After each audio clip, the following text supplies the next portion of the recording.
Hi, welcome to my beanie series. This is done in a double knit. This one's a slightly thicker double knit, a slightly thinner one, and with 5mm needles. And I'm going to start with the cast on. This is for a small adult or a child, and it can be folded over into a little bonnet for a much younger child, but it's actually designed to be a beanie. Very, very basic beanie. I'm using circular needles simply because I'm more comfortable with them. There's 97 stitches, so if you're using long needles, 25cm long needles or even more, they'll fit on there very comfortably. I'm using a no-name brand double knit, which I found without a label, so I can't tell you exactly what it consists of, but I'm guessing it's 100% acrylic. I'm going to make 2 1/4 arm lengths. I basically pinch this end and I pull it to my armpit. It makes 1 arm length. Pinch that bit, pull it to my armpit. That makes another arm length and then a 1/4. I make a loop, wrap it around my finger once, take the loop and pull it through. That loop goes onto my 2 needles, as this is a 2 needle cast on. Making sure that the tail is in front. It's a long tail, so I have to make sure because sometimes it can get confusing. And the working yarn is at the back. I pull my loop tight. This is a cast on that uses a series of hand movements, so I'll do them slowly and then I'll slowly increase. My 2 yarns are separated. Make a duck's beak, put it between the 2 yarns. These fingers catch the back yarn. Then this little finger comes out, so you catch the back yarn, little finger comes out, and it catches the front yarn. Duck's beak is still closed. Open the duck's beak.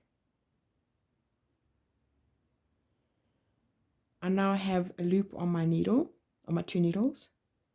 I pull the work, now the yarn is under tension in my hand, look. I pull the needles towards me and I scratch up my thumb, which means that my needles are going between that loop there, scratching up my thumb. Afterwards, obviously, I don't scratch up my thumb, but it's the way I'm going to be explaining it to you.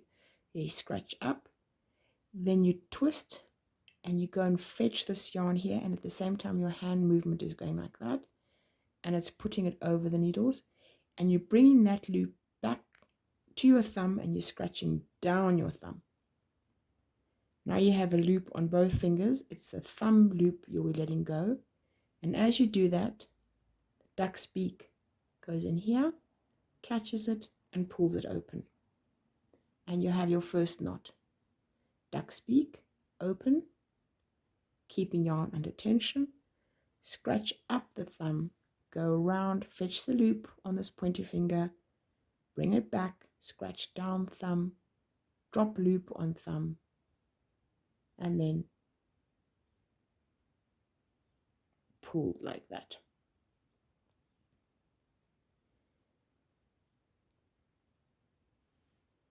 And you will continue with that movement.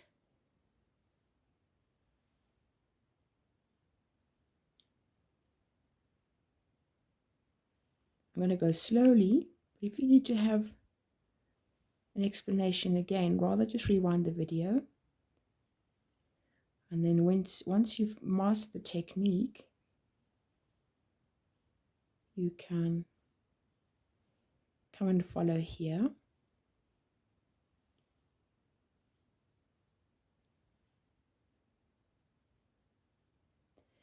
As I go from one to the next, there's a little bit of a tug to pull this yarn forward, but the yarn in front doesn't move. I actually use very little yarn in front. A lot more yarn is used from the back. Tug it. And you're tugging it because what you want is you want those loops to be almost equal. You can see from the top there. Scratch up, fetch, bring, scratch down, up, fetch, scratch down, drop.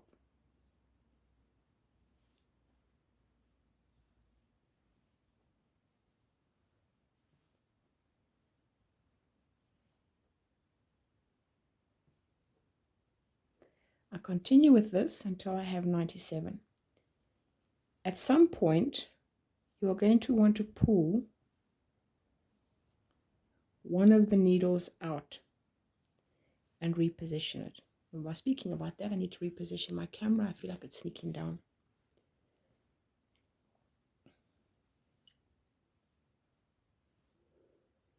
I think the weight of my camera is just too much for my stand.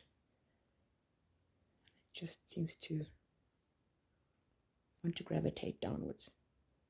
So in editing my video, I realized there was a little piece of footage missing. So I've used different needles, same yarn. I'd literally finished all the way to the end of my second row, and the footage wasn't there. So this is where you come to a point where you realize you need to pull one of these needles out and reposition it. So with the help of a tool, you can push one of the needles back. Can't do it with your finger, but it can hurt. So I just use the help of a tool. As I have cast on under tension, you pull that needle out. It's much easier with straight needles because you'll have at the end your little knob. So be careful that you do not damage your cable when you're pulling it out. Grip it here. Grip it on the metal, not on the cable. Then you reposition it. You put it under 3. And you continue casting on. Now if you really wanted to, and if you have the needles, you can do your cast on straight needles, and then you can move to circular. But if you don't have them with you, or it's not available, then you pull them out this way after every so many stitches. And then you'll add some more, and you'll do the same thing.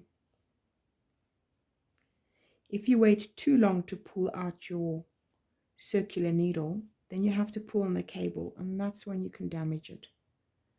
So I prefer to just do a few. If you're not working under tension and you have a smaller size needle, you can always cast on with a comfortable tension with one size down. So you could cast on with 4 millimeters and then move to your 5 millimeters. But once again, it means you've got to carry those extra needles with you. And I don't like that. I prefer to just have my little work basket with the bare essentials if I'm on the go.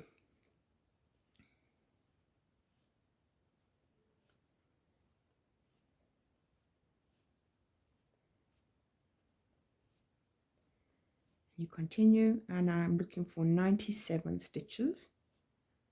I'll continue. As I make lots of them, I know more or less how much tail I'll have left. I have a lot of tail still, which means I'm not anywhere near my count. And so I'll continue until I have 97.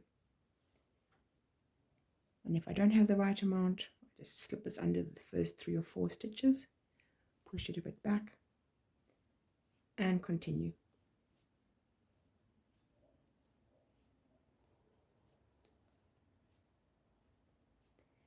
And I'll find you when I have 97 stitches, and then we will do the first row together. There we go.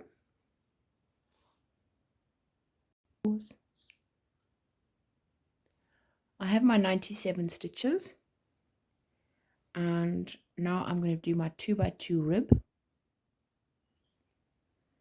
Because I want this particular ridge to be on the inside, I'm starting off with 2 purl stitches.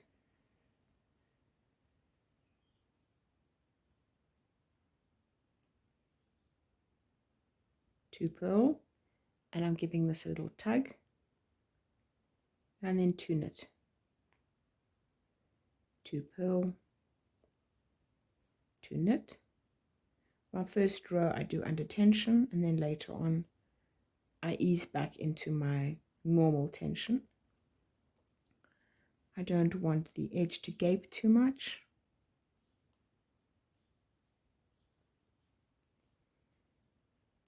So I'll be doing my 2 by 2 all the way across.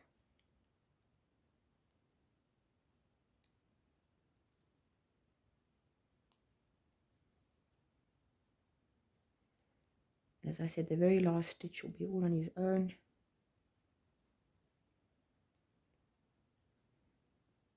But that's for my sewing up later on.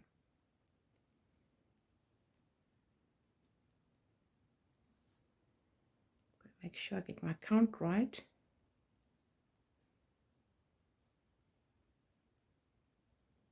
It's easy enough to make an error in this row.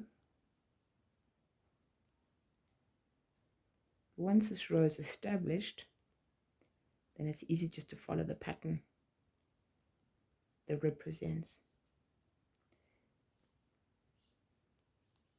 If you want to increase or decrease the size of your hat, maybe using smaller needles, maybe you're using thinner or a thicker yarn, you use the 4 times multiple table, because these are always done in groups of 4. 2 ribs, 2 pulls and 2 knits together make a set, or 2 pulls and 2 knits, whichever way you're starting your work. That's your group, and that way you always know that your last stitch will be the same as your first stitch, your first 2 stitches, and that's what you want. Your last stitch needs to be the same as your first 2. That's vital for sewing it up. So you need to count groups of 4. That's a group of 4. You can see there's another group of 4. 2 of these stitches and 2 of those stitches. And then you can increase or decrease the size of your hat, depending on how big you want it. Your beanie. The beanie can turn into a bonnet if you make it much longer. There's your beanie. If you had added an extra bit on there, it becomes a bonnet.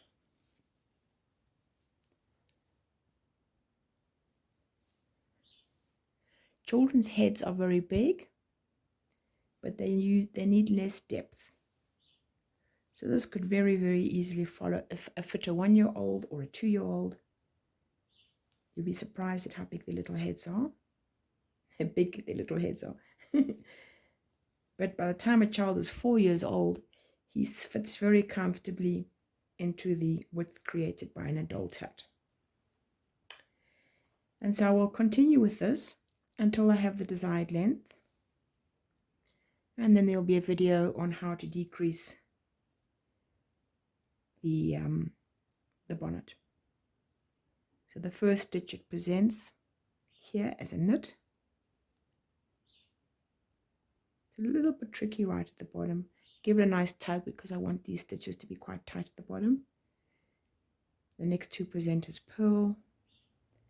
The next 2 present as knit. And here I'll use my normal tension, which I'll use all the way up till my decrease, and then I'll work under tension again.